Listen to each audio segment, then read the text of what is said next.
IGUALES.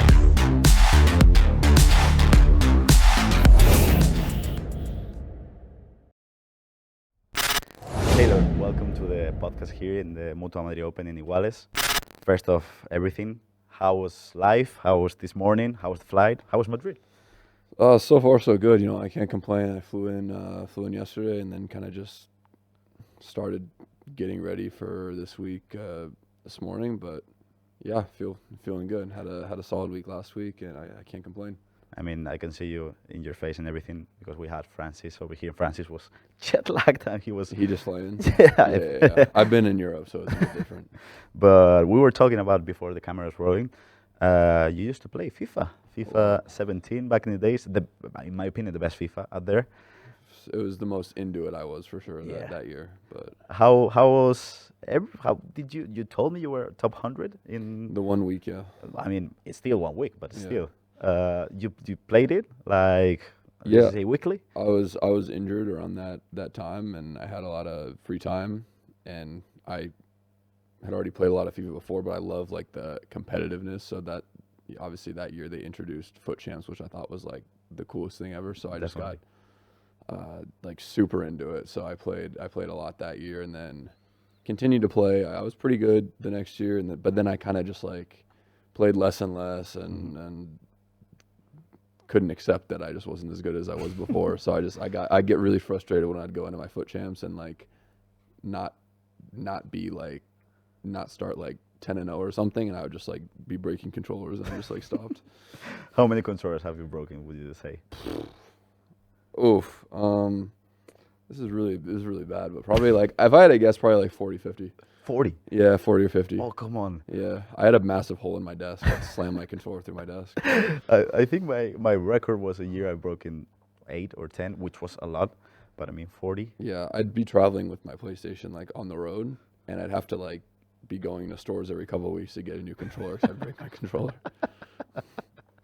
Oh man, I mean that's pretty relatable to everyone watching at home, playing FIFA, playing Foot Champs, playing FC, playing whatever. But I did see that you are onto Call of Duty as well. I mean, I play Call of Duty. I've played Apex. I play right now. I probably play the most like League of Legends. League of Legends. But I've literally played everything. So you're telling me that sometimes I may be playing League of Legends, I'm playing Taylor Fritz, and I have no clue I'm playing against you? Yeah. Oh, come on. Yeah. For the guys watching at home, maybe. Yeah, when I have like random like kids telling me things that League of Legends gamers tell other people. It's like, God, these people. Oh man. No, I definitely know. I definitely know what you mean. But yeah, Taylor, coming into Madrid, how's the season feeling, and how is Madrid feeling? Have you had the chance to practice out in the courts yet? Yeah, just one practice, but it's feeling good. I need to kind of dial it in over the next couple of days, but I feel good. I had a really positive week last week, and I think throughout the year I've been playing well, just like in practice and training and stuff. I've been feeling good, so kind of just stay on it and stay focused. And I think I feel like some big results are coming. That's a big phrase. Hopefully they are, man. Hopefully. Feeling happy for you if they do come. Do you feel like because of the altitude and everything, do you think that fits your game style? I think it helps me. I think there's certain parts of my game for sure. Like obviously, if I'm serving well, then it helps a lot. It's going to be tough for people to break my serve if I'm serving well. And then if I'm playing aggressive, like first strike, this is definitely one of the clay court events that just plays a bit faster. So I thought I played well here last year, and I had a really good opportunity to go far, and I lost a close match. But I was watching on the. I was definitely playing good tennis here last year. Yeah, that match was really good. I remember watching from the crowd. I think it was the number 3 court, something like number 2. It was one of the one of the other ones. I remember that match against Sang. It was really good. I remember the tiebreak, which was I have an analog camera. I take pictures. I have the you drinking water and him passing. For how long does that losses hurt inside of you? For example, that one. It depends. I'd say that one was really, really tough because I had made every, I guess, Masters quarterfinal so far to start the year. So I was having such a good year, and that was to make another Masters quarterfinal, which I really wanted. I felt like the draw opened up a bit as well. I had a good opportunity to go further than that. I could have had a really big week in Madrid last year. So, and obviously I had match points. I served for it. It was probably one of the tougher losses I had of last year. Normally, I think I get over it pretty quickly. I think specifically the loss in Madrid last year kind of probably bothered me a bit longer than it should have.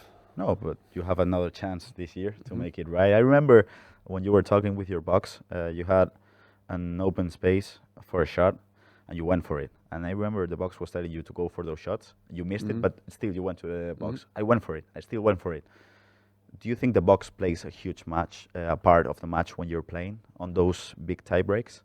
Not so much, because I kind of just play how I feel, I don't normally I don't think they want to tell me something in that situation to do, and I don't really want to, I guess, listen to what they're going to tell me, because they don't know how, I guess, I'm feeling in that moment, if I feel good enough or loose enough to go for one or not. I remember that specific time, I had a shot I liked on a match point. I pulled the trigger on it and I missed it. It's easy to say, maybe I could have just played really safe, and I could have also won the point that way, but it is what it is. It is what it is, and I think if apart in any competitive environment, you have to go for the shots, because I mean, if you go out just you're not playing at your best and not. It just depends. It just depends how you're feeling. Sometimes you feel good, and then when you have the look on the shot, you think that there's a really good chance you're going to make it, and sometimes you're playing not your best and you're really nervous, and you feel like if you go for the shot, you're probably not going to make it, and then sometimes you still want to go for it because you should, but sometimes in those situations it's better to just play safer, because you just, if you're nervous, you might not execute the shot well, so just play within kind of how you're feeling. Which way do you think is the best way of winning a match for you? Like, you're going home and you're really feeling happy with the way you win. Which way it is? It's for sure just I'm serving well, and I'm I guess taking my chances. I always feel the best when I don't need a lot of opportunities to break serve, or on the big points is when I'm playing my best tennis and my most aggressive tennis. Because it's easy on the big points to get a little nervous and play it a bit safer. I'm always feeling the best about my game when I'm playing one of those big points and I see maybe a shot, an opening to attack or go for it, and without any, I guess, hesitation, I just pull the trigger and go for it and feel great, and I hit the big shots on the big points, and I don't second guess it. I think that's always when I'm feeling just the best about my game, and when I'm playing my best, for sure. Do you think that's what happened? I mean, I'm going back in the days, but Indian Wells 2022, I remember watching on Netflix. You were feeling it. You were going for it. Yeah, I think a lot of that year, when I got the opportunities, I wasn't really second guessing. I was pulling the trigger. I remember, a good example, I guess, would be in the semifinals. I had match point against Andre, and he's serving, so it's not like I'm in amazing situation. He holds serve, and now we go. It's even again. And I have match point, and he serves second serve, and I just, instead of just playing it back safe and trying to play the point, I just took it early and just went huge on a backhand down line return.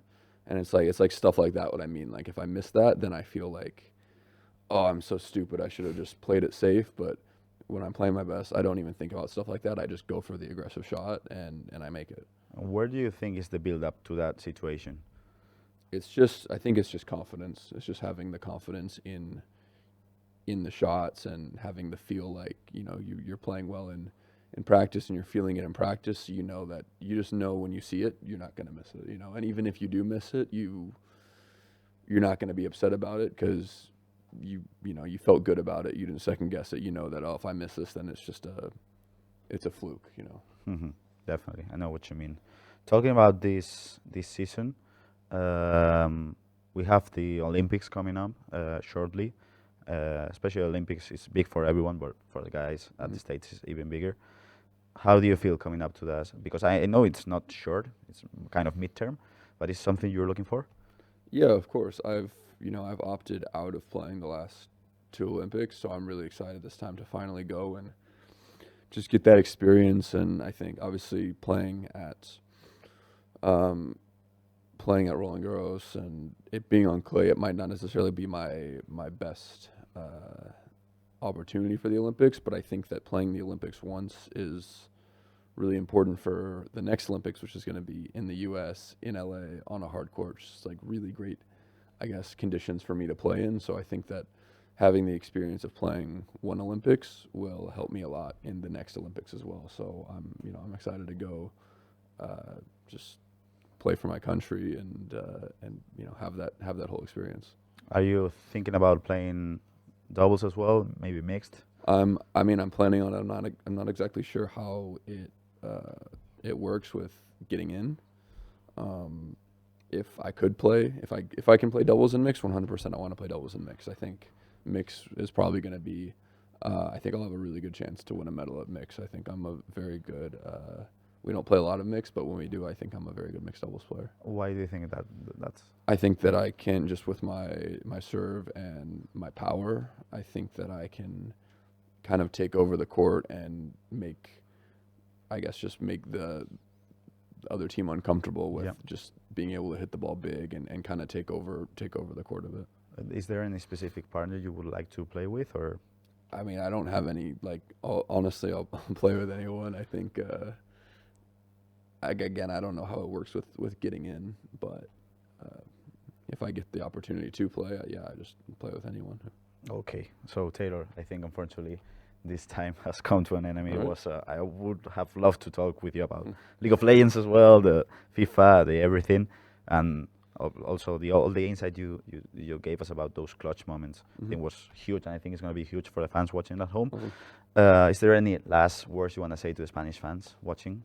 I mean, I hope they come out and support and cheer for me this week. As long as I'm not playing any Spanish players, then I understand. But if I am, be nice to me. But I hope they come out and come watch the tournament. I'm pretty confident if you just scored one of those, as you said, maybe those big serves, you turn and you say one vamos, like a big vamos, they're going to root for you. We'll see. I guess we'll see. Taylor, thank you so much for your time. Good luck with the rest. Thank you.